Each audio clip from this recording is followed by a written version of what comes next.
ಓಂ ಶಾಂತಿ ಮಿತ್ರರೇ, ವೀಕ್ಷಕರೇ, ಭಕ್ತರೇ, ಗುರುಮಕ್ಕಳೇ, ನಿಮ್ಮೆಲ್ಲರೂ ಒಳ್ಳೆಯದಾಗಲಿ. ಕರ್ಮಗಳು ಅಂದರೆ ಸಮಸ್ಯೆಗಳು. ಇದರಲ್ಲಿ ಕರ್ಮಗಳಂದರೆ ಒಳ್ಳೆಯದು ಇರುತ್ತೆ, ಕೆಟ್ಟದ್ದು ಇರುತ್ತೆ. ಆದರೆ ಒಳ್ಳೆಯದಾದರೆ ಯಾರು ಬೇಡ ಅಂತಾರೆ? ಆಗಲಿ ಬಿಡ್ರಿ, ಒಳ್ಳೆಯದು, ಅದೃಷ್ಟ ಬರಲಿ ಬಿಡ್ರಿ, ಮನೆಗೆ ಸೌಭಾಗ್ಯ ಬರಲಿ ಬಿಡ್ರಿ, ನಾವು ಮನೆ ದಿನ ದಿನ ಬೆಳೀಲಿ ಬಿಡ್ರಿ, ನಾವು ದಿನ ದಿನ ಉದ್ಧಾರ ಆಗೋಣ ಬಿಡ್ರಿ, ಇದು ಕೂಡ ಒಂದು ಕರ್ಮನೇ. ಆದರೆ ಇದಕ್ಕೆ ವಿರುದ್ಧ ಆದರೆ ಏನಾಗುತ್ತೆ? ಆದರೆ ದಿನ ದಿನ ನಾಶ ಆಗೋದು, ದಿನ ದಿನ ಹಾಳಾಗೋದು, ಸದಾ ಸಮಸ್ಯೆಗಳು ಉದ್ಭವ ಆಗೋದು, ಸದಾ ಕಷ್ಟಗಳಿರೋದು.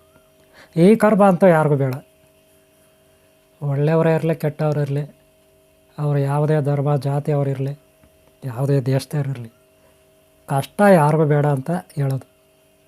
ಆದರೆ ಒಳ್ಳೆಯದೆಲ್ಲ ಅಭಿವೃದ್ಧಿ ಇಲ್ಲ, ಎಲ್ಲರೂ ಬಯಸ್ತಾರೆ. ಆದರೂ ಆಯಾ ದೇಶಗಳಲ್ಲಿ ಆಯಾ ಧರ್ಮಗಳಿದೆ. ಹಾಗೆ ಈ ಒಂದು ಭಾರತ ದೇಶದಲ್ಲಿ ಹಲವಾರು ಧರ್ಮಗಳಿದೆ. ಗುರುಗಳ ಮೊರೆ ಹೋಗ್ತಾರೆ, ಕೆಲವರು ಸ್ವಾಮೀಜಿಗಳ ಮೊರೆ ಹೋಗ್ತಾರೆ, ಕೆಲವರು ಮಾಯಾ ಮಾಟ ಮತ್ತು ಮಂತ್ರವಾದಿಗಳ ಮೊರೆ ಹೋಗ್ತಾರೆ, ಕೆಲವರು ದೇವಸ್ಥಾನಗಳ ಮೊರೆ ಹೋಗ್ತಾರೆ. ಆದರೆ ಕಷ್ಟಗಳು ಮಾತ್ರ ಹಂಗೇ ಉಳ್ಕೊಂಡಿದ್ದಾವೆ. ಒಂದು ಕಷ್ಟನೂ ಬಗೆಹರಿತಾ ಇಲ್ಲ, ಅಭಿವೃದ್ಧಿನೇ ಆಗ್ತಾಯಿಲ್ಲ.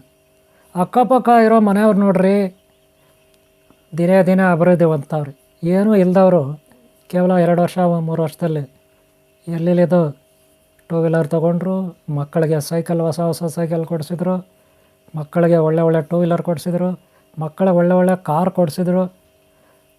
ಅವ್ರಿಗೊಂದು ಕಾರು, ಇವ್ರಿಗೊಂದು ಕಾರು, ಇನ್ನೊಬ್ರಿಗೊಂದು ಕಾರು ತೊಗೊಬಿಟ್ರು. ಒಂದು ಕಾಲದಲ್ಲಿ ಏನೂ ಇರಲಿಲ್ಲ ಅವ್ರಿಗೆ. ಜಸ್ಟ್ 5 ವರ್ಷದಲ್ಲಿ 3 ವರ್ಷದಲ್ಲಿ ಇಷ್ಟೊಂದು ಅಭಿವೃದ್ಧಿ ಆದ್ರು ಅವರು. ಮತ್ತು ಅವ್ರು ಮಾಡೋದು ನೋಡಿದ್ರೆ ಬರೀ ಪಾಪದ ಕೆಲಸಗಳೇ, ಯಾವುದೋ ಒಳ್ಳೆಯದಲ್ಲ. ಅಂಥವ್ರು ಹೆಂಗಪ್ಪ ಉದ್ಧಾರ ಆಗ್ತಾರೆ? ಹೆಂಗಾಗ್ತಾರೆ? ಇವ್ರನ್ನ ತುಳಿತಾರೆ ಪಾತಾಳಕ್ಕೆ, ಅವ್ರದ್ದು ಇವ್ರದ್ದು ದೋಚುತ್ತಾರೆ, ಅವ್ರಿಗೆ ವಂಚನೆ ಮಾಡ್ತಾರೆ, ಚೀಟಿಂಗ್ ಮಾಡ್ತಾರೆ, ಒಟ್ಟಿನಲ್ಲಿ ಏನೇನೋ ಮಾಡ್ತಾರೆ. ಅದಕ್ಕೆ ಅವ್ರು ಉದ್ಧಾರ ಆದರು. ನಾವು ಮಾತ್ರ ಹಂಗೆ ಇದ್ದೀವಿ.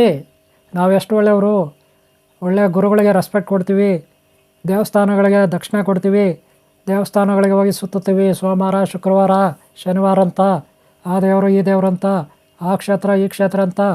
ಎಷ್ಟು ಪುಣ್ಯ ಕಟ್ಕೊಳ್ಳೋಕೆ ಹೋದರೂ ನಾವು ಉದ್ಧಾರ ಆಗ್ತಿಲ್ಲ. ಇದು ಸಮಸ್ಯೆ, ಪ್ರಶ್ನೆ. ಅವರ ಹೆಣ್ಮಕ್ಳಿಗೆ ಹುಡುಗ ಸಿಕ್ಕದ, ಅವರ ಹೆಣ್ಮಕ್ಳಿಗೆ ಮದುವೆ ಆಯಿತು, ಅವ್ರು ಮಾಡೋದಲ್ಲ ಪಾಪದ ಕೆಲಸ, ಆದರೂ ಒಳ್ಳೆಯದಾಗಿದೆ. ನಮ್ಮ ಹೆಣ್ಣುಮಕ್ಕಳಿಗೆ ಮದುವೆ ಆಗ್ತಾಯಿಲ್ಲ. ನಾವು ಯಾವಾಗ ಒಳ್ಳೆ ಕೆಲಸಗಳೇ ಮಾಡ್ತೀವಿ. ಯಾಕೆ ಈ ರೀತಿ ಸಮಸ್ಯೆಗಳು? ನಾವೇನೂ ಪಾಪನೇ ಮಾಡ್ತಿಲ್ಲ. ಯಾಕೆ ನೋಡಿ, ಬೆಂಕಿ ಅಲ್ಲ, ನಾವು ಗೊತ್ತಿದ್ದೇ ತುಳಿದ್ರು, ಬೆಂಕಿಯನ್ನು ಗೊತ್ತಿಲ್ಲದೆ ತುಳಿದ್ರು. ನೋಡಿ ತುಳಿಲಿ, ನೋಡದೆ ತುಳಿಲಿ ಬೆಂಕಿಯನ್ನು, ಬೆಂಕಿ ಕೆಂಡವನ್ನು ನಾವು, ಅದು ನಮ್ಮ ಕಾಲಿಗೆ ಸುಡುತ್ತೆ. ಹಾಗೆ ಜೀವನದಲ್ಲಿ ನಮಗೆ ಪಾಪಕರ್ಮಗಳು ಒಂದು 3-4 ವಿಧದಲ್ಲಿ, ಒಂದು 5 ವಿಧದಲ್ಲಿ ಸುತ್ಕೊಬಿಟ್ಟಿರ್ತವೆ ಕರ್ಮಗಳು. ಆ ಕರ್ಮಗಳನ್ನು ನಾವು ಬಿಡಿಸ್ಕೋಬೇಕು. ಆಗ ನಾವು ಮೇಲೆ ಬರಲಿಕ್ಕೆ ಸಾಧ್ಯ ಆಗುತ್ತೆ. ಕರ್ಮಗಳನ್ನು ಹೇಗೆ ಬಿಡಿಸ್ಕೊಳ್ಳೋದು? ಇದೊಂದು ಪ್ರಶ್ನೆ ಬರುತ್ತೆ. ಅದಕ್ಕೆ ಮೊದಲು ಕರ್ಮಗಳು ಹೇಗೆ ಸುತ್ಕೊಂಡಿದ್ದಾವೆ ಅನ್ನೋದು ಕಂಡುಹಿಡಿಬೇಕು ನಾವು. ಹೇಗೆ ಸುತ್ಕೊಂಡಿದ್ದಾವೆ, ಯಾವ ಕಾರಣದಿಂದ ಸುತ್ಕೊಂಡಿದ್ದಾವೆ, ಯಾವ್ಯಾವ ಆಂಗಾಲಗಳಲ್ಲಿ ಬಂದು ನಮ್ಮ ಮೇಲೆ ಬಿದ್ದಿದ್ದಾವೆ, ಅವು ನಮ್ಮನ್ನು ಹಿಂಸಿಸ್ತಾ ಇದ್ದಾವೆ, ಸಮಸ್ಯೆಗಳನ್ನು ತಂದೊಡ್ತಾ ಇದ್ದಾವೆ, ನಾವು ಅಭಿವೃದ್ಧಿ ಆಗ್ತಾಯಿಲ್ಲ. ಮೊದಲು ಅದನ್ನು ಕಂಡುಹಿಡಿಬೇಕು, ಆಮೇಲೆ ಅದಕ್ಕೆ ಒಂದು ಪರಿಷ್ಕಾರ ಇರುತ್ತೆ. ಈಗ ನೋಡೋಣ, ಮೊದಲು ಹೇಗೆ ನಮಗೆ ಕರ್ಮಗಳು ಬರ್ತಾವೆ ಅಂತ ನೋಡೋಣ, ಆಮೇಲೆ ಅವುಗಳಿಂದ ಹೇಗೆ ಬಿಡಿಸ್ಕೊಳ್ಳೋದು ಅಂತ ನೋಡೋಣ. ಒಂದು 5 ವಿಧದಲ್ಲಿ ನೋಡೋಣ. ನೋಡಿಯಪ್ಪ, ನೀವು ಒಳ್ಳೆಯವರು, ದೇವ್ರ ಭಕ್ತರು, ಗುರುಭಕ್ತರು, ಗುರುಗಳಿಗೆ ಒಳ್ಳೆ ರೆಸ್ಪೆಕ್ಟ್ ಕೊಡ್ತೀರಾ, ಗುರುಗಳಿಗೆ ಕಾಣಿಕೆ ದಕ್ಷಿಣೆ ಹಾಕ್ತೀರಾ, ದೇವಸ್ಥಾನಕ್ಕೆ ಹೋಗ್ತೀರಾ, ಪೂಜೆ ಮಾಡಿಸ್ತೀರಾ, ಮನೆಯಲ್ಲಿ ಆಗಾಗ ಹೋಮ ಪೂಜೆ ಇನ್ನೊಂದು ಅವನ ಮಾಡ್ತೀರಾ, ಬಡವರಿಗೆ ಸಹಾಯ ಮಾಡ್ತೀರಾ. ಇಷ್ಟೆಲ್ಲ ಮಾಡಿದ್ರು ನಿಮಗೆ ಕಷ್ಟಗಳಿದೆ. ಏನೇನಿದೆ? ನೀವಿರೋದು ಬಾಡಿಗೆ ಮನೆಯಲ್ಲಿ, ಅದೇ ಅಕ್ಕಪಕ್ಕ ಮನೆ ಯಾರೋ ಕೆಟ್ಟವರು, ಅವ್ರದ್ದು ಸ್ವಂತ ಮನೆ, ಬರೀ 2 ವರ್ಷ 3 ವರ್ಷದಲ್ಲೇ ಬೆಳೆದು ಬಿಟ್ಟಿದ್ದಾರೆ. ನೀವಿರೋದು ನಿಮ್ಮ ಮನೇಲಿ ಹೆಣ್ಮಕ್ಳಿದೆ, ಅವ್ರ ಮನೇಲಿ ಹೆಣ್ಮಕ್ಳಿದೆ, ಅವ್ರ ಹೆಣ್ಮಕ್ಳ ಮದುವೆ ಆಗೋಯ್ತು, ನಿಮ್ಮ ಹೆಣ್ಮಕ್ಳಿಗಿನ್ನೂ ಆಗಲಿಲ್ಲ, ಅಥವಾ ನಿಮ್ಮ ಗಂಡು ಮಕ್ಳಿಗಿನ್ನೂ ಹೆಣ್ಣು ಸಿಕ್ಕಲಿಲ್ಲ, ಅವ್ರಿಗೆ ಸಿಕ್ಕಿದೆ. ಇದು 2ನೇ ಸಮಸ್ಯೆ. 3ನೇ ಸಮಸ್ಯೆ ಆರೋಗ್ಯದ ಸಮಸ್ಯೆ ಕೂಡ ಇದೆ. ನಿಮ್ಮಲ್ಲಿ ಅನಾರೋಗ್ಯ ಇದೆ ಎಲ್ಲರಲ್ಲೂ, ಒಬ್ಬರಾದ್ಮೇಲೆ ಒಬ್ಬರು. ಹಾಸ್ಪಿಟ್ಲಿಗೆ ಬರೀ ಸಂಪಾದನೆ ಮಾಡೋದೆಲ್ಲ ಹಾಸ್ಪಿಟ್ಲಿಗೆ ಸರೋಗುತ್ತೆ. ಅಷ್ಟೇ ಅಲ್ಲ, ಯಾರೋ ನಿಮ್ಮ ಮನೇಲಿ ಆಕ್ಸಿಡೆಂಟ್ ಆಗಿದೆ, 2 ವೀಲರಲ್ಲೋ 4 ವೀಲರೋ ಇನ್ನೊಂದು ಮತ್ತೊಂದು. ನಿಜ ಹೇಳ್ಬೇಕಾದ್ರೆ ನಿಮ್ಮ ಮನೇಲಿ ಒಂದು 2 ವೀಲರ್ ಕೂಡ ಇರೋಲ್ಲ, ಇದ್ದರೂ ಯಾವುದೋ ಒಂದು ಹಳೆಯದು, ಬಾಡಿಗೆ ಮನೇಲಿ ಇರೋದು. ಇಷ್ಟೆಲ್ಲ ಕಷ್ಟಗಳು ಬಂದಿದ್ದೆಲ್ಲ ಬರೀ ತಿನ್ನೋಕ್ಕೆ ಸಾಕಾಗಲ್ಲ, ಜೀವನಕ್ಕೆ ಆಗಲ್ಲ ಆ ಕಷ್ಟಗಳು. ಇದಕ್ಕೆ ಒಂದು 5 ಆಪ್ಷನಲ್ಲಿ ನೋಡೋಣ, 5 ಆಂಗಲಲ್ಲಿ ನೋಡೋಣ. ನೋಡ್ರಿ, ಯಾವರೋ ತಾತ ಮುತ್ತಾತ ಪಾಪ ಮಾಡಿರ್ತಾರೆ. ನಿಮ್ಮ ತಾತ ಮುತ್ತಾತ ಪಾಪ ಮಾಡಿರ್ತಾರೆ. ಅವ್ರೇನು ಮಾಡ್ತಾರೆ, ಮಾಡಬಾರ್ದು ಮಾಡಿಬಿಡ್ತಾರೆ. ಇವ್ರನ್ನ ದೋಚೋದು, ಇವ್ರ ತಲೆ ಹೊಡೆಯೋದು, ಇವ್ರನ್ನ ತುಳಿಯೋದು, ಒಂದಷ್ಟು ಸಂಪಾದನೆ ಮಾಡಿಬಿಡ್ತಾರೆ. ಆಮೇಲೆ ಅವರು ಆಯುಸ್ ಮುಗೀತದೆ, ಅವ್ರು ಹೋಗ್ತಾರೆ. ಆಮೇಲೆ ಅವ್ರ ಮಕ್ಕಳು, ನೀವೇ ಇರ್ಬೋದು ಅಥವಾ ನಿಮ್ಮ ಅಪ್ಪ ಅಮ್ಮ ಇರ್ಬೋದು. ಈಗ ಅವರೇನು ಆಸ್ತಿ ಸ್ವಲ್ಪ ಇಟ್ಟು ಹೋಗಿರ್ತಾರೆ. ಯಾರೋ ನಿಮ್ಮ ತಾತ ಮುತ್ತಾತ ಅಂತಿರಲ್ಲ ಅವರು ಸಂಪಾದನೆ ಮಾಡಿದ್ದಾಗೆ ಇವ್ರನ್ನ ತುಳಿದು ಪಾಪ ಮಾಡಿ, ಆ ಪಾಪ ಅವ್ರ ಮಕ್ಕಳಿಗೆ ಬರುತ್ತೆ, ಅವ್ರ ಮಕ್ಕಳಿಂದ ಮೊಮ್ಮಕ್ಕಳಿಗೆ ಬರುತ್ತೆ. ಈಗ ನೀವು ಮೊಮ್ಮಕ್ಕಳು ಅಂತ ಇಟ್ಕೊಬೇಡ. ನಿಮ್ಮ ಅಪ್ಪ ಅಮ್ಮ ಆಸ್ತಿನ ಇಲ್ದ್ರೆ ಮಾಡಿಬಿಡ್ತಾರೆ, ಆದರೆ ಪಾಪ ಕರ್ಮಗಳು ಹಂಗೆ ಉಳ್ಕೊಳ್ಳುತ್ತೆ ನಿಮ್ಮ DNA. ಅವ್ರು ಮಾಡಿದ ಪಾಪ ನಿಮಗೂ ತಟ್ಟುತ್ತೆ. ಹಾಗಾದರೆ ಇದಕ್ಕೆ ಪಾಪ ಪರಿಹಾರ ಇಲ್ವಾ? ಇದೆ. ಯಾವ ರೀತಿ ಅಂದರೆ, ಗುರುಗಳಿಗೆ ದಕ್ಷಿಣೆ ಆಗಬೇಕು. ಗುರುವಾರ ಆದಷ್ಟು ಗುರುಗಳು ವಿಡಿಯೋಗಳು ಆದಷ್ಟು ದೇವಸ್ಥಾನಗಳಲ್ಲಿ ಒಂದು ಹುಂಡಿಗೆ ಒಂದಷ್ಟು ಆಗಬೇಕು. ಅಲ್ಲಿರೋ ಬ್ರಾಹ್ಮಣರಿಗೆ ಒಂದಷ್ಟು ದಕ್ಷಿಣೆ ಕೊಡಬೇಕು. ಬಡವರಿಗೆ, ಅಸಹಾಯಕರಿಗೆ ನಿಮ್ಮಲ್ಲಿ ಏನಿದೆ ಅದು ಸಾಧ್ಯವಾದಷ್ಟು ನಿಮ್ಮ ಕಣ್ಣಿಗೆ ಬಿದ್ದಾಗ, ಬಡವರು ಒಳ್ಳೆಯವರು ಕಷ್ಟದಲ್ಲಿರೋರು ಅವ್ರಿಗೆ ನೀವು ಸ್ವಲ್ಪ ಸಹಾಯ ಮಾಡಿ. ಹೀಗೆ ಮಾಡಿದ್ರೆ ಈ ಸಮಸ್ಯೆ ಬಗೆಯಿರುತ್ತೆ. ಒಳ್ಳೆಯದು. ಯಾಕಂದರೆ ತಾತ ಮುತ್ತಾತ ಕೆಲವು ಸಾರಿ ಆಸ್ತಿ ಮಾಡಿಬಿಟ್ಟು ಇಟ್ಬಿಟ್ಟು ಹೋಗ್ಬಿಟ್ಟಿರ್ತಾರೆ. ಅದು ಇವಾಗ ನೀವು ಅನುಭವಿಸ್ತಾ ಇರ್ತೀರ. ಅವ್ರು ಸಂಪಾದನೆ ಮಾಡಿರೋದು ಹೆಂಗೋ ಕೆಟ್ಟ ರೀತಿಯಲ್ಲಿ ಮಾಡಿದ್ರು, ಒಳ್ಳೆ ರೀತಿಯಲ್ಲಿ ಮಾಡಿದ್ರು, ಒಟ್ಟಿನಲ್ಲಿ ಅವ್ರು ಮಾಡಿದ ಪಾಪ ನಿಮಗೆ ಬಂದುಬಿಟ್ಟಿರುತ್ತೆ. ಹಂಗಂತ ನೀವು ಆಸ್ತಿ ಎಲ್ಲ ದಾನ ಮಾಡಿಬಿಡಿ ಅಂತ ಹೇಳ್ತಿಲ್ಲ. ಸ್ವಲ್ಪ ಅದರಲ್ಲಿ ದಾನ ಧರ್ಮ ಮಾಡಿ ಗುರುಗಳಿಗೆ ದಕ್ಷಿಣೆ ಹಾಕಿ, ಖಂಡಿತ ಪಾಪ ಪರಿಹಾರ ಆಗುತ್ತೆ. ಇದರಲ್ಲಿ ಯಾವುದೇ ಸಂದೇಹ ಇಲ್ಲ. ಓಕೆಲಾ? ಮನೆಯಲ್ಲಿ ಆಕ್ಸಿಡೆಂಟ್ ಆಯಿತು, ರೋಗ ಆಗಿದೆ, ಇಲ್ಲೊಂದಿದೆ, ಮತ್ತೊಂದಿದೆ, ಖಂಡಿತ ನಿಧಾನಕ್ಕೆ ಬಗೆಯಿರುತ್ತೆ. ಇದು ಒಂದು. ಇಲ್ಲ, ನಮ್ಮ ತಾತ ಅಜ್ಜಿ ಯಾರೂ ಪಾಪ ಮಾಡಲಿಲ್ಲ, ಅವ್ರು ಯಾರೂ ಮೋಸ ಮಾಡಲಿಲ್ಲ, ಅವರೆಲ್ಲ ಪುಣ್ಯಕರ್ಮನೇ ಮಾಡಿರೋದು, ನಮಗೆ ಯಾಕೆ ಕಷ್ಟ ಅಂತ ಇನ್ನೊಂದು ಪ್ರಶ್ನೆ ಕೇಳ್ತೀರ. ಹೌದು, ನಿಜ. ನೋಡ್ರಿ, ಈಗ ನೀವು ಒಳ್ಳೆಯವರೇ, ಅಮಾಯಕರು. ಕೆಲವು ಸಾರಿ ಏನಾಗ್ತದೆ, ನೀವು ಒಳ್ಳೆಯವರೇ ಆದರೆ ಕೆಟ್ಟವ್ರನ್ನ ನಂಬಿಬಿಡ್ತೀರ. ಯಾವ ರೀತಿ ನಂಬ್ತೀರ ಅಂದರೆ, ನೀವಿಗೆ ಇಡೀ ಪ್ರಪಂಚ ಎಲ್ಲ ಒಳ್ಳೆ ಥರ ಕಾಣುತ್ತೆ, ಹಾಲಿನಂತೆ. ಯಾರ ಮೇಲೆ ಅನುಮಾನ ಬರೋಲ್ಲ ನಿಮಗೆ, ಎಲ್ಲರನ್ನೂ ಒಳ್ಳೆ ಥರ ಅಂತ ನಂಬಿಡ್ತೀರ. ಆವಾಗ ನಿಮ್ಮ ಫ್ರೆಂಡ್ಸು, ಅಕ್ಕಪಕ್ಕದವರು ಅಥವಾ ನಿಮ್ಮ ಬಂಧುಗಳು ನಿಮಗೆ ಸಾಲ ಇಸ್ಕೊಡು ಅಂತಾರೆ. ನೀವು ಒಡವೆ ಇಕ್ಕಿ ಸಾಲ ಇಸ್ಕೊಡ್ತಿರೋ, ಮನೆ ಹೊಲ ಅಡ ಇಕ್ಕಿ ಸಾಲ ಇಸ್ಕೊಡ್ತಿರೋ, ಅಥವಾ ಇನ್ನೇನೋ ಒಂದು ನೀವು ಆಫೀಸಲ್ಲಿ ಕೆಲಸ ಮಾಡ್ತೀರಾ, ಅಲ್ಲಿ ಎಲ್ಲಾದರೂ ಆಫೀಸಲ್ಲಿ ಸಾಲ ಇಸ್ಕೊಡ್ತಿರೋ, ಒಟ್ಟಲ್ಲಿ ಎಲ್ಲೋ ಒಂದು ಕಡೆ ಸಾಲ ಇಸ್ಕೊಟ್ಬಿಡ್ತೀರೋ. ಅವರೇನು ಮಾಡ್ತಾರೆ, ನಿಮ್ಮ ಒಳ್ಳೆತನ, ನಿಮ್ಮ ಅಮಾಯಕತ್ವದ ಮೇಲೆ ಆಟ ಆಡಿಬಿಡ್ತಾರೆ ತಗೊಂಡವ್ರು. ಪ್ರಾರಂಭದಲ್ಲಿ 10,000, 15,000, 50,000 ತೊಗೊಳ್ತಾರೆ, ವಾಪಸ್ಸು ಕೊಟ್ಬಿಡ್ತಾರೆ ಬೇಗನೆ. ನಂಬಿಕೆ ಇನ್ನೂ ಹೆಚ್ಚಿಸ್ಬಿಡ್ತಾರೆ ನಿಮಗೆ. ಆಮೇಲೆ 5 ಲಕ್ಷ 10 ಲಕ್ಷಕ್ಕೆ ಗಾಳಾಗ್ಬಿಡ್ತಾರೆ. ನೀವೆಲ್ಲೋ ನಂಬಿಡ್ತೀರ, ಅಮರ್ನ ಕೊಟ್ಟೆ ಬಿಡು, ಕೊಟ್ಟೆ ಬಿಡು, ವಾಪಸ್ ಕೊಟ್ಬಿಟ್ರು ಬೇಗಲೆ, ಇದು ಕೊಟ್ಬಿಡ್ತಾರೆ ಅಂತ ನಂಬಿಡ್ತೀರ. ಆವಾಗ ಅಷ್ಟೇ ಮುಗಿದೋಯ್ತು ಕತೆ. ಅವರು ಸರಿಯಾಗಿ ಇಟ್ಬಿಟ್ಟು ನಾಪತ್ತೆ ಆಗಿಬಿಡ್ತಾರೆ. ಇಲ್ಲ ಫೋನ್ ಸ್ವಿಚ್ ಆಫ್ ಆಗುತ್ತೆ. ಇಲ್ಲ ಕೇಳಿದ್ರೆ ಕೊಡ್ತೀರಿ, ಮಾಡ್ತೀನಿ, ಅದು ಬರುತ್ತೆ, ಇದು ಬರುತ್ತೆ, ಅಲ್ಲಿ ಬರ್ಬೇಕು, ಇಲ್ಲಿ ಬರ್ಬೇಕು, ಇದೇ ಕತೆಗಳಾಗ್ಬಿಡುತ್ತೆ ಅವರು. ಲಾಸ್ಟ್ಗೆ ಫೋನ್ ಸ್ವಿಚ್ ಆಫ್ ಆಗುತ್ತೆ. ಲಾಸ್ಟ್ಗೆ ಫ್ರೆಂಡ್ಶಿಪ್ ಕಳ್ಕೊತೀರ ಅಥವಾ ಬಂಧುತ್ವ ಕಳ್ಕೊತೀರ ನೀವು ಬಂಧುಗಳಾದರೆ. ಲಾಸ್ಟ್ಗೆ ಅವರು ಎಲ್ಲಿದ್ದಾರಂತೆ ಗೊತ್ತಾಗಲ್ಲ, ಮನೆಯೂ ಚೇಂಜ್ ಮಾಡ್ಕೊಂಡು ಹೊರಟೋಗಿರ್ತಾರೆ. ಲಾಪತ್ತೆ ಆಗ್ತದೆ. ನಿಮ್ಮ ಪರಿಸ್ಥಿತಿ ಹೇಳ್ರಿ. ನೀವು ಸಾಲ ಇಸ್ಕೊಟ್ಟಿರ್ತೀರ, ಯಾರ ಹತ್ರ ಎಲ್ಲ ಇಸ್ಕೊಟ್ಟಿರ್ತೀರ. ಈಗಿನ ಪರಿಸ್ಥಿತಿ ಹೇಳಿ ನಿಮ್ಮದು. ಇದು ಇನ್ನೊಂದು ರೀತಿಯಲ್ಲಿ ಕಷ್ಟ ಸಿಕ್ಕಾಕೋದು ಕರ್ಮಕ್ಕೆ. ಅಂದರೆ ಇಲ್ಲೇನು ಪ್ರಾಬ್ಲಮ್ ಆಯಿತು, ಮೊದಲನೇದು ತಾತ ಮುತ್ತಾತ ಯಾರೋ ಮಾಡಿದ ಪಾಪ ತಗಲಾಕೊಂಡ್ವಿ, ಅದು ಮೊದಲನೇದು. ಇಲ್ಲೇ ಆ ಥರ ತಗಲಾಕೊಳ್ತಾ ಇದ್ರಿ. ಇಲ್ಲಿ ಯಾರೋ ಬಂಧುಗಳು ನಮ್ಮ ಜೊತೆಲಿರೋವರೇ ಅವರಿಂದ ನೀವು ತಗಲಾಕೊಂಡ್ರಿ. ಇಲ್ಲೇನು ತಪ್ಪು ಮಾಡಿದ್ರೆ ಹಂಗಾರೆ ನೀವು? ಅಮಾಯಕತ್ವ. ನೀವು ಒಳ್ಳೆಯವರೇ, ಅತಿಯಾಗಿ ಇನ್ನೊಬ್ಬರನ್ನ ನಂಬಿದ್ದು, ಓವರಾಗಿ ನಂಬಿದ್ದು, ಓವರ್ ಕಾನ್ಫಿಡೆನ್ಸ್ ಅಂತಾರೆ ಇದನ್ನು. ಅತಿಯಾಗಿ ನಂಬಾರ್ದು. ಎಷ್ಟು ನಂಬಬೇಕೋ ಅಷ್ಟೇ, ಎಷ್ಟನಲ್ಲಿ ಇಟ್ಟಿರಬೇಕೋ ಎಲ್ಲರನ್ನೂ ಅಷ್ಟನಲ್ಲಿ ಇಟ್ಟಿರಬೇಕು. ಇಲ್ಲಿ ಓವರಾಗಿ ನೀವೇ ತಪ್ಪು ಮಾಡಿದ್ರಿ, ಇದು ಎರಡನೇ ತಪ್ಪು. ಈ ರೀತಿ ಒಂದು ಕರ್ಮದ ಸುಳಿಯಲ್ಲಿ ನೀವು ಸಿಕ್ಕಾಕೊಳ್ತೀರಿ. ಇದು ಇನ್ನೊಂದು ರೀತಿಯಲ್ಲಿ. ಹಾಗಾದ್ರೆ ಇದರಿಂದ ಬಿಡುಗಡೆ ಇಲ್ವಾ? ಇದೆ. ಏನು ಮಾಡೋದು? ತಗಲಾಕೊಂಡಿದ್ರ ಸಾಲ ತೀರಿಸಲೇಬೇಕು, ಬೇರೆ ದಾರಿ ಇಲ್ಲ. ಅದಕ್ಕೆ ಗುರು ದೈವನೇ ದಿಕ್ಕು ತಿರುಗಿ ಮತ್ತೆ ಅವ್ರಿಗೆ ಶರಣಾಗತಿ ಆಗಬೇಕು. ಸತ್ಸಂಗಗಳಿರುತ್ತೆ, ಗುರುಗಳದ್ದು ಸತ್ಸಂಗಗಳು ಒಳ್ಳೆಯ ಮಾರ್ಗದಲ್ಲಿ, ಅದರಲ್ಲಿ ನೀವು ಭಾಗಿಯಾಗಬೇಕು. ಭಾಗಿಯಾಗಿ ಆದಷ್ಟು ಪುಣ್ಯಕರ್ಮಗಳಲ್ಲಿ ಮಾಡಿದಾಗ ಆ ಕಡೆ ಕಷ್ಟಗಳಿಂದ ಮರಿತೀರ. ಇಲ್ಲಾಂದ್ರೆ ಏನಾಗುತ್ತೆ, ಆಗಲೂ ರಾತ್ರಿ ಮಧ್ಯಾಹ್ನ ಬಾತ್ರೂಮಲ್ಲಿರಲಿ, ಊಟ ಮಾಡ್ತಾ ಇರಲಿ, ಅಡುಗೆ ಮನೆಯಲ್ಲಿರಲಿ, ಬೆಡ್ರೂಮಲ್ಲಿರಲಿ, ಎಲ್ಲೇ ಇರಲಿ, ಆಫೀಸಲ್ಲಿರಲಿ, ನಿಮಗೆ ಬರೀ ಆ ಸಾಲಗಾರರ ಕಟ್ಟ ಅವರು ಮಾಡಿದ ಮೋಸನೇ ನಿಮ್ಮ ತಲೆಯಲ್ಲಿ ಬರ್ತಾ ಇರುತ್ತೆ. ನೀವು ದಿನೇ ಮಾನಸಿಕವಾಗಿ ಹೆಚ್ಚಿನ ಒತ್ತಡ ಹೊತ್ಕೊತೀರ, ಮಾನಸಿಕವಾಗಿ ನೊಂದ್ಕೊಳ್ತೀರ, ಮಾನಸಿಕತೆಯಲ್ಲಿ ಹೆಚ್ಚಿನ ವಿಚಲಿತರಾಗ್ತೀರ. ಆಗ ಆರೋಗ್ಯ ಕೆಡುತ್ತೆ, ಊಟ ಸರಿಯಾಗಿ ಸೇರಲ್ಲ, ನಿದ್ದೆ ಬರಲ್ಲ. ಇದರಿಂದ ನೀವು ದೂರ ಆಗಬೇಕಂದ್ರೆ ಆದಷ್ಟು ಗುರುಗಳ ಸಾನ್ನಿಧ್ಯ ಬೇಕು, ದೇವತೆಗಳ ದೇವಸ್ಥಾನದ ಸಾನ್ನಿಧ್ಯ ಬೇಕು. ಒಂದು ಪ್ರಶಾಂತವಾದ ವಾತಾವರಣ ನಿಮಗೆ ಬೇಕಾಗುತ್ತೆ. ಅದು ಸತ್ಸಂಗ ಕೊಡುತ್ತೆ, ಒಳ್ಳೆ ಗುರುಗಳು ಕೊಡ್ತಾರೆ ನಿಮಗೆ. ಆ ರೀತಿ ನೀವು ಬಗೆಹರಿಸ್ಕೋಬೇಕು. ಇದು 2ನೇ ರೀತಿ. ಇಲ್ಲ 3ನೇ ರೀತಿ ಬರೋಣ. 3ನೇ ರೀತಿ ಹೆಂಗಪ್ಪ ಅಂದ್ರೆ, ಇನ್ನು 3ನೇ ರೀತಿ, 3ನೇ ವಿಧದಲ್ಲಿ ನೋಡ್ರಿ. ಮೊದಲನೇದು ತಾತ ಮುತ್ತಾತ ಯಾರೋ ಪೂರ್ವಿಕರು ಮಾಡಿದ್ದು ತಪ್ಪುಗಳು, ಆ ಕರ್ಮದ ಸುಳಿ ಬಂದು ನಿಮ್ಮನ್ನು ಸುತ್ತಕೊಳ್ತು. 2ನೇದು ಯಾರೋ ಸಾಲಗಾರರ ಕಟ, ಅವರಿಂದ ನಿಮ್ಮ ತಲೆ ಬಂದು ಸುತ್ತಕೊಳ್ತು. 3ನೇದು ನೋಡೋಣ. ಈಗ 3ನೇದು ನೀವು ಒಳ್ಳೆ ಮನೆಯಾಗ ಯಜಮಾನರಾಗಿರ್ತೀರ, ನಿಮ್ಮ ಮನೆಗೆ ನೀವು ಯಜಮಾನರಾಗಿರ್ತೀರ. ಏನೋ ಜೀವನೋಪಾಯಕ್ಕೆ ದುಡ್ಕೊಂಡು ಅಥವಾ ಇರೋ ಆಸ್ತಿನಲ್ಲಿ ಮೇಂಟೈನ್ ಮಾಡಿಕೊಂಡು, ಅದು ವ್ಯವಸಾಯ ಇರ್ಬೋದು, ವ್ಯಾಪಾರ ಇರ್ಬೋದು, ಇನ್ನೇನೋ ಡ್ರೈವಿಂಗ್ ಇರ್ಬೋದು, ಇನ್ನೇನೋ ಆಫೀಸ್ ಕೆಲಸ ಇರ್ಬೋದು, ಏನೋ ಒಂದು ನಿಮ್ಮದಿದೆ. ಒಬ್ಬ ಗುರುಗಳಾಗಿರ್ಬೋದು, ನೀವು ಮಾಸ್ಟರ್ ಆಗಿರ್ಬೋದು, ಪಾಠ ಗೀಟ ಮಾಡಿಕೊಂಡು ಉಪನ್ಯಾಸ ಮಾಡಿಕೊಂಡು ಹೆಂಗೋ ಒಟ್ಟಿನಲ್ಲಿ ಸಂಸಾರನ ಸರಳವಾಗಿ ಸುಖ ಒಂದು ಜೀವನ ಮಾಡ್ತಾ ಇರ್ತೀರ. ಇಂಥ ಸಂದರ್ಭದಲ್ಲಿ ನಿಮ್ಮ ಹೆಂಡ್ತಿ ಇರ್ಬೋದು, ಅಥವಾ ನಿಮ್ಮ ಗಂಡ ಇರ್ಬೋದು, ಮಕ್ಕಳು ಇರ್ಬೋದು, ಅಥವಾ ಅತ್ತೆ ಮಾವ, ಚಿಕ್ಕಪ್ಪ ಚಿಕ್ಕಮ್ಮ, ಅಪ್ಪ ಅಮ್ಮ ಯಾರೇ ಇರ್ಬೋದು, ಅಣ್ಣ ತಮ್ಮ, ಅಕ್ಕ ತಂಗಿ, ಇವ್ರೇನು ಮಾಡ್ತಾರೆ, ಎಲ್ಲೋ ಒಂದು ಕಡೆ ತಪ್ಪು ಮಾಡಿಬಿಡ್ತಾರೆ. ಏನೋ ಒಂದು ಅವ್ರ ಬೇಜವಾಬ್ದಾರಿಯಿಂದ. ಇಲ್ಲ 2 ವೀಲರಲ್ಲಿ ಹೋಗ್ತಿರ್ತಾರೆ, ನಿಮ್ಮವ್ರು ಯಾರು ಬೇರೆಯವ್ರ ಮೇಲೆ ಹೋಗಿ ಅವ್ರು ಗುದ್ದು ಬಿಡ್ತಾರೆ, ಅವ್ರು ಆಕ್ಸಿಡೆಂಟ್ ಆಗುತ್ತೆ, ಕೈಕಾಲು ಮುರಿದೋಗುತ್ತೆ. ಅವ್ರೇನು ಮಾಡ್ತಾರೆ, ಸುಮ್ಮನೆ ಇರ್ತಾರ, ನ್ಯಾಯ ಪಂಚಾಯತಿ ಮಾಡ್ತಾರೆ. ಮೊದಲನೇದು ಅದರಲ್ಲಿ ಇಷ್ಟು ಹಣ ಕೊಡ್ರಿ, ಅಷ್ಟು ಹಣ ಕೊಡ್ರಿ ಅಂತ ಕೇಳ್ತಾರೆ. ಆಯಿತು, ನೀವು ಒಪ್ಕೊಬಿಡ್ತೀರ, ಒಂದು 50,000ನೋ 1,00,000ನೋ 2,00,000ನೋ. ಆದರೆ ನಿಮ್ಮ ಹತ್ರ ಎಲ್ಲಿದೆ? ಆಯಿತು, ನೀವು ಬ್ಯಾಂಕಲ್ಲಿ ಇಟ್ಟಿದ್ದೀರ, ಮನೆಗಿನ ಕಟ್ಟಬೇಕು, ಇಲ್ಲ ಮಗನ ಮದುವೆ ಮಾಡಬೇಕು ಅಂತ.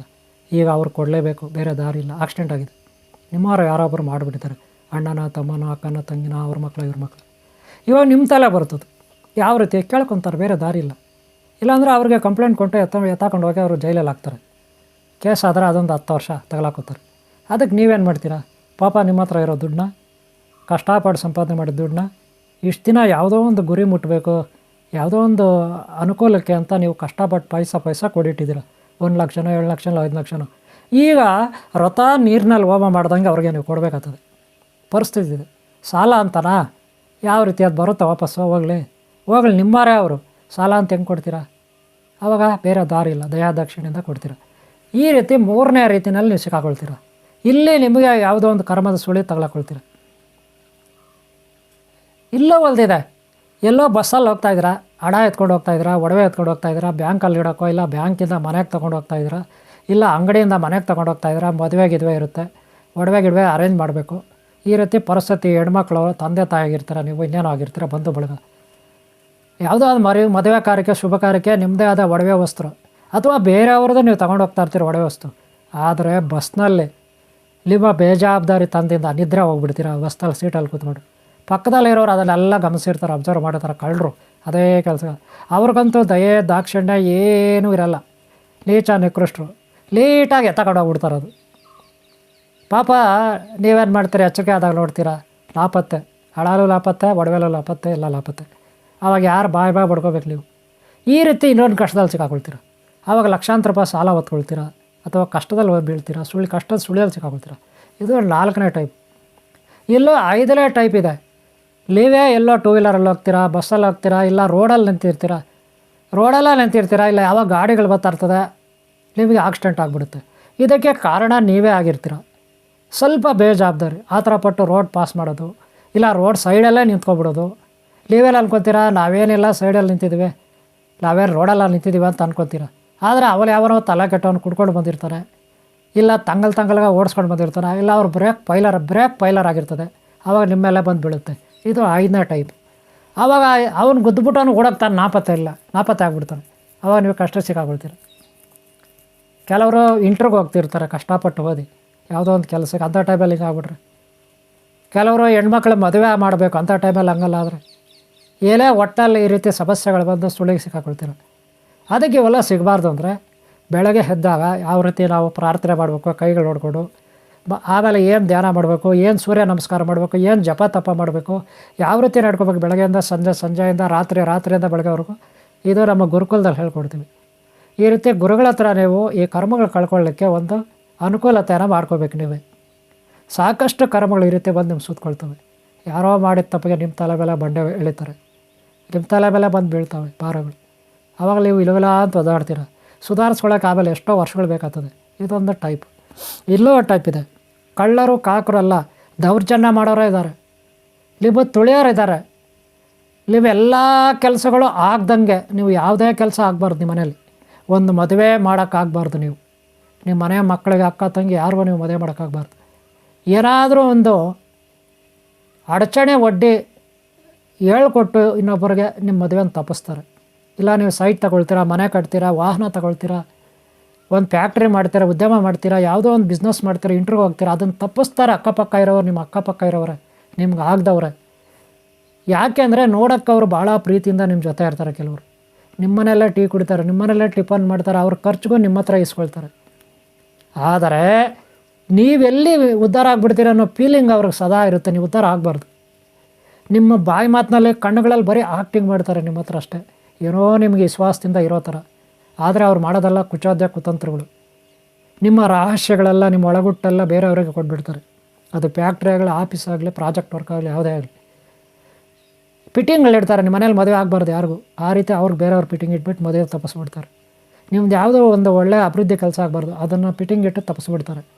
ಈ ರೀತಿ ನಿಮ್ಮಲ್ಲೇ ಎತ್ಕೊಂಡು ನಿಮಗೆ ಫಿಟ್ಟಿಂಗ್ ಇಡೋರು ಇದ್ದಾರೆ. ಇದು ಒಂದು ಟೈಪು.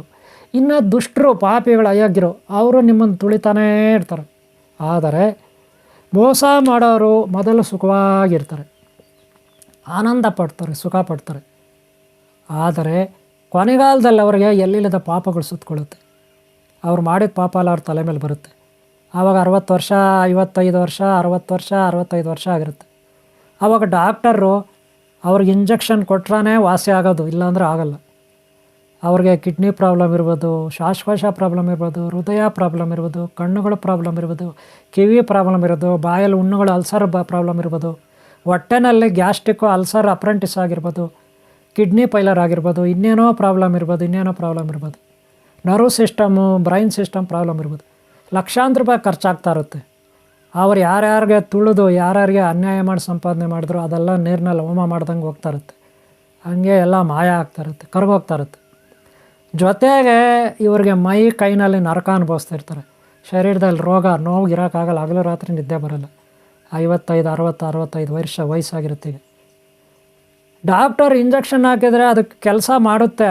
600 ಡೋಸೇಜ್ ಇರಬೇಕು, 600 ಡೋಸೇಜ್, 500 ಡೋಸೇಜ್ ಇಂಜೆಕ್ಷನ್. ಅದು ಹಾಕಿದರೆ ಅವ್ರಿಗೆ ನೋವು ಕಡಿಮೆ ಆಗುತ್ತೆ. ಆದರೆ ಅದು ಹಾಕಿದರೆ ಈ ವಯಸ್ಸಿನಲ್ಲಿ ಅವ್ರು ತಡ್ಕೊಳ್ಳೋ ಶಕ್ತಿ ಇರೋಲ್ಲ. ಅದಕ್ಕೆ ಡಾಕ್ಟ್ರ್ ಹೇಳ್ತಾರೆ, ಅಪ್ಪ ಇಂಜೆಕ್ಷನ್ ಹಾಕಿದರೆ ನೀನು ತಡ್ಕೊಳಕ್ಕಾಗಲ್ಲ, ಸತ್ತು ಹೋಗ್ತೀಯ. ಅದಕ್ಕೆ ಕಡಿಮೆ ಡೋಸೇಜ್ ಹಾಕ್ತೀನಿ, ಅಮ್ಮಮ್ಮಂದರೆ 200 ಹಾಕ್ತೀನಿ, 250 ಹಾಕ್ತೀನಿ ಅಷ್ಟು, ಅದಕ್ಕೆ ಮೇಲೆ ಹಾಕೋಕ್ಕಾಗಲ್ಲ ಅಂತಾನೆ ಡಾಕ್ಟ್ರು. ಅದು ಹಾಕಿದರೆ ಇವ್ರ ನೋವು ಕಡಿಮೆ ಆಗೋಲ್ಲ, ಬರೀ 10% ಕಡಿಮೆ ಆಗುತ್ತೆ. ಇನ್ನು 90% ಎಲ್ಲಿಂದ ತರೋದು? ಆ ನೋವು ಅಷ್ಟೊಂದು ಇರುತ್ತೆ, 90% ಎಕ್ಸ್ಟ್ರಾ ಇರುತ್ತೆ. ಅದು ಕಡಿಮೆ ಆಗೋಲ್ಲ, ಬರೀ 5% ಕಡಿಮೆ ಆಗುತ್ತೆ. ಸರಿ, 90% ನೋವು ಕಡಿಮೆ ಆಗಬೇಕು, ಕಿಡ್ನಿನೋ, ಹೃದಯನೋ, ನರಗಳು, ತಲೆನೋ, ಹೊಟ್ಟೆನೋ, ಕರುಳು, ಏನೋ ಒಂದು ನೋವು ಕಡಿಮೆ ಆಗಬೇಕಲ್ಲ. ಆ ನೋವು ಕಡಿಮೆ ಆಗಬೇಕಂದ್ರೆ ಆ 500-600 ಡೋಸೇಜ್ ಆಗಬೇಕು. ಅದು ಹಾಕಿದರೆ ಇವ್ರು ತಡ್ಕೊಳ್ಳಲ್ಲ, ಸತ್ತೋಗ್ತಾರೆ. ಅದಕ್ಕೆ ಡಾಕ್ಟ್ರ್ ಹಾಕಲ್ಲ. ಇದು ಪ್ರಾಬ್ಲಮ್. ನೋಡ್ದಾ, ಅವ್ರು ಇವ್ರನ್ನ ತುಳಿದು ಪೊಲೀಸ್ನವ್ರಿಗೆ, ಲಾಯರ್ಗಳಿಗೆ, ಇವ್ರಿಗೆ ಡಾಕ್ಟ್ರುಗಳಿಗೆ ಲಂಚ ಕೊಟ್ಟು ಕೇಸುಗಳಲ್ಲಿ ಗೆದ್ದುಕೊಂಡು ಇವ್ರನ್ನ ತುಳಿದು ಏನೋ ದೊಡ್ಡದಾಗಿ ಗೆದ್ದುಬಿಟ್ಟೆ, ನನ್ನ ಪುಡಿಂಗ ಚಾಲಾಕಿದೆ ಅಂದ್ಬಿಟ್ಟು, ನಾನು ತುಂಬ ಚಾಲಾಕು, ತುಂಬ ಬುದ್ಧಿವಂತ ಅಂತ ಅಮಾಯಕತದ ಮೇಲೆ ಆಟ ಆಡಿ ಮೆರೆದಿರ್ತಾರೆ ದುರಹಂಕಾರದಿಂದ. ಸ್ವಲ್ಪನೂ ಪಶ್ಚಾತ್ತಾಪ ಇಲ್ಲದೆ. ಸ್ವಲ್ಪ ಆದರೂ ಪಶ್ಚಾತ್ತಾಪ ಪಟ್ಟಿದ್ರೆ, ಪಾಪ ಪ್ರಜ್ಞೆ ಇದ್ದಿದ್ರೆ ಇವರಿಗೆ ಶಿಕ್ಷೆನಲ್ಲಿ ಕಡಿಮೆ ಆಗುತ್ತೆ. ಪಶ್ಚಾತ್ತಾಪ ಪಟ್ಟರೆ, ಪಾಪ ಪ್ರಜ್ಞೆ ಇದ್ದರೆ. ಪಶ್ಚಾತ್ತಾಪಕ್ಕಿಂತ ಬೇರೊಂದಿಲ್ಲ ಪಾಪ ಪರಿಹಾರಕ್ಕೆ ಅಲ್ವಾ. ಇವರು ಹಂಗಲ್ಲ, ದುರಹಂಕಾರಿಗಳು. ಯಾರೇ ಬುದ್ಧಿ ಹೇಳಿ ಕೇಳಲ್ಲ, ಸಮರ್ಥನೆ ಮಾಡ್ಕೊತಾರೆ. ಇವ್ರಿಗೆ ಲಂಚ ಕೊಟ್ಟು ನಾನೇನೂ ತಪ್ಪೇ ಮಾಡಿಲ್ಲ ಅಂತಾರೆ. ತಪ್ಪು ಮಾಡಿದವ್ರ ಮೇಲೆ ಅದು ಗೂಬೆ ಕೂರಿಸ್ಬಿಡ್ತಾರೆ. ಅಷ್ಟೊಂದು ಮಾತಾಡ್ತಾರೆ, ಸುಳ್ಳು ಹೇಳ್ತಾರೆ, ವಂಚನೆ ಮಾಡ್ತಾರೆ, ನಾಟಕ ಆಡ್ತಾರೆ. ಅಷ್ಟು ಭಯಾನಕವಾಗಿ ಕಲ್ತಿರ್ತಾರೆ ಇವ್ರು ನಾಟಕ ಆಡೋದು. ಪಾಪ ಒಳ್ಳೆಯವರು, ಅವ್ರು ಯಾಕೆ ಮಾತಾಡ್ತಾರೆ, ಯಾಕೆ ಸುಳ್ಳು ಹೇಳ್ತಾರೆ? ಅವ್ರು ಮಾತಾಡೋದೇ ಕಡಿಮೆ, ಒಳ್ಳೆಯವರು. ಹೇಳಿದ್ರು ಸತ್ಯನೇ ಹೇಳೋದು. ಅದನ್ನು ಯಾರು ಕೇಳ್ತಾರೆ? ಯಾರು ಕಿವಿ ಮೇಲೆ ಹಾಕೊಳ್ತಾರೆ ಹೇಳಿ? ಆ ಜಡ್ಜ್ಗಳು ಹಾಕ್ಕೊಳ್ಳಲ್ಲ, ಲಾಯರ್ಗಳು ಹಾಕ್ಕೊಳ್ಳಲ್ಲ, ಪೊಲೀಸರು ಹಾಕ್ಕೊಳ್ಳಲ್ಲ. ಹಾಕ್ಕೊಂಡ್ರು ಯಾರೋ ಪ್ರಾಮಾಣಿಕರು ಒಬ್ಬರೋ ಇಬ್ಬರು. ಅವ್ರದ್ದು ಏನು ನಡೀತದೆ ಈ ಜಗತ್ತಿನಲ್ಲಿ ಹೇಳಿ ನೀವೇ, ಒಬ್ಬರೋ ಇಬ್ಬರೋ ಪ್ರಾಮಾಣಿಕರು ಅಲ್ವಾ ಈ ಥರ. ಆದರೆ ಈಗ ಇವರು ಹಾಸ್ಪಿಟ್ಲಲ್ಲಿ ಕೊಳಿತಾರಲ್ಲ, ಪಾಪ ಮಾಡಿ ಅನುಭವಿಸ್ತಾರಲ್ಲ, ಅದಕ್ಕಿಂತ ನರಕ ಇನ್ನೊಂದಿಲ್ಲ. ಅವಾಗೂ ಸತ್ತು ಹೋದ್ರು ಅಂತ ಇಟ್ಕೊಳ್ಳಿ, ಅನುಭವಿಸಿ ತಿಂಗಳಗಟ್ಟಲೆ. ಜೊತೆಗೆ ಅವ್ರ ಮಕ್ಕಳು ಯಾರೋ ಎಲ್ಲ ಅವರು ಆಕ್ಸಿಡೆಂಟಾಗಿ ಸತ್ತೋಗಿರ್ತಾರೆ, ಹೆಂಡ್ತಿನೂ ಸತ್ತೋಗಿರ್ತಾರೆ, ಇಲ್ಲ ಹೆಂಡ್ತಿ ಬದುಕಿರ್ತಾರೆ, ಮಕ್ಕಳು ಬದುಕಿರ್ತಾರೆ, ಅವರೆಲ್ಲ ಬೇರೆ ಆಗಿರ್ತಾರೆ. ಇವಾಗ ಇವರೊಬ್ಬರೇ ಉಳಿತಾರೆ ಹಾಸ್ಪಿಟ್ಲಲ್ಲಿ ಒಂಟಿಯಾಗಿ, ನರಳ್ತಾರೆ. ಒಂದು ಕಡೆ ಮಾನಸಿಕ ರೋಗ, ಇವ್ರನ್ನ ಕಳ್ಕೊಬಿಟ್ಟೆ ಅಂತ. ಇನ್ನೊಂದು ಕಡೆ ಶಾರೀರಿಕ ಬಾಧೆ, ಐಶ್ವರ್ಯ ಎಲ್ಲ ನಾಶ ಆಯ್ತಲ್ಲ, ಸಂಪಾದನೆ ಮಾಡಿದ್ದೆಲ್ಲ ಹೋಯ್ತಲ್ಲ ಅಂತ ಇನ್ನೊಂದು ಕಡೆ. ಪೊಲೀಸರಿಗೆ, ಲಾಯರ್ಗಳಿಗೆ ಅಲ್ಲಿ ಇಲ್ಲಿ ಕೇಸುಗಳು, ಅವು ಬೇರೆ ಕಿತ್ಕೊಂಡು ತಿಂತಾ ಇರ್ತವೆ ಇವ್ರಿಗೆ. ಆವಾಗ ಅಸಹಾಯಕರಾಗಿ ಅನುಭವಿಸ್ತಾರೆ, ಲಾಸ್ಟಿಗೆ ಸತ್ತು ಹೋಗ್ತಾರೆ. ಸತ್ತೋದ್ಮೇಲೆ ಏನಾಗುತ್ತೆ, ನರಕ ಅಂತ ಒಂದು ಇರುತ್ತಲ್ಲ. ಎಲ್ಲ ಧರ್ಮಗಳಲ್ಲೂ ನರಕ ಇದೆ ರೀ, ಎಲ್ಲ ಧರ್ಮಗಳಲ್ಲೂ ನರಕ ಅನ್ನೋದಿರುತ್ತೆ, ಸ್ವರ್ಗ ಅನ್ನೋದಿರುತ್ತೆ. ಇಲ್ಲಿ ಕೂಡ ನರಕಕ್ಕೆ ಹೋಗಲೇಬೇಕು ಪಾಪಿಗಳು. ಅಲ್ಲೇನು ಕಡಿಮೆನಾ, ಅಲ್ಲಿ ಅನುಭವಿಸಿ ಶಿಕ್ಷೆ ಅನುಭವಿಸಿ ಲಾಸ್ಟಿಗೆ ಮತ್ತೆ ಭೂಮಿಗೆ ಬರ್ತಾರೆ. ಯಾವುದೋ ಭೂಮಿನಲ್ಲಿ ಸೊಳ್ಳೆನೋ ತಿಗಣೆನೋ ಯಾವುದೋ ಚೇಳೋ ಜರಿನೋ ಸರ್ಪನೋ ಕ್ರೂರ ಮೃಗನೋ ಪ್ರಾಣಿನೋ ಆಗಿಬಿಡ್ತಾರೆ. ಇಲ್ಲ ದನಾನ ಇನ್ನೊಂದು ಮತ್ತೊಂದು ಹಾಕ್ತಾರೆ, ಕತ್ತೇನೋ ಹಾಕ್ಬಿಟ್ಟು ನರಿನೋ. ಆವಾಗಲೂ ಇವರು ಶಿಕ್ಷೆಗೆ ಒಳಗಾಗ್ತಾರೆ. ಇಲ್ಲ ಯಾವುದೋ ಬಡಪಾಯಿ ಅನಿಷ್ಟಮುಂಡ ಫ್ಯಾಮಿಲಿಗಳಲ್ಲಿ ಹುಡ್ತಾರೆ, ಅನಿಷ್ಟಮುಂಡ ಫ್ಯಾಮಿಲಿಗಳಲ್ಲಿ, ವಿಷಜಂತು ಫ್ಯಾಮಿಲಿಗಳಲ್ಲಿ ಹುಡ್ತವೆ. ಬಡಪಾಯಿ ಫ್ಯಾಮಿಲಿ, ಬರೀ ದಾರಿದ್ರ ಫ್ಯಾಮಿಲಿಗಳಲ್ಲಿ ಹುಡ್ತಾರೆ. ಅಲ್ಲಿ ಹುಟ್ಟಿ ಏನು ಅನುಭವಿಸ್ತಾರೆ ಇವರು, ಬರೀ ದಾರಿದ್ರನೇ ಅನುಭವಿಸ್ತಾರೆ, ಕಷ್ಟಗಳು ಅನುಭವಿಸ್ತಾರೆ. ಮತ್ತೆ ಅರ್ಥ ಮಾಡ್ಕೊಂಡ್ರೆ ಬದುಕಿದ್ರೆ ಏನೋ ಒಳ್ಳೇದಾಗುತ್ತೆ, ಇಲ್ಲಾಂದರೆ ಮತ್ತೆ ಅದೇ ನರಳಾಟ. ಈ ರೀತಿ ಕೆಟ್ಟವರು ಕರ್ಮದ ಸುಳಿನಲ್ಲಿ, ಕರ್ಮದ ಚಕ್ರಗಳಲ್ಲಿ ಸಿಕ್ಕಾಕೊಳ್ತಾರೆ. ಆದರೆ ಒಳ್ಳೆಯವ್ರಿಗೆ ಹಂಗಲ್ಲ. ಒಳ್ಳೆಯವರು ಪ್ರಾರಂಭದಲ್ಲಿ ಕಷ್ಟಗಳು ನರಕಗಳು ಅನುಭವಿಸ್ತಾರೆ, ಆಮೇಲೆ ಇವ್ರಿಗೆ ಖಂಡಿತ ಸುಖ ಸಿಗುತ್ತೆ. 55-60 ವರ್ಷ ಆದಮೇಲೆ ಒಳ್ಳೆಯವ್ರಿಗೆ ಸ್ವರ್ಗ ಸುಖ ಸಿಗುತ್ತೆ.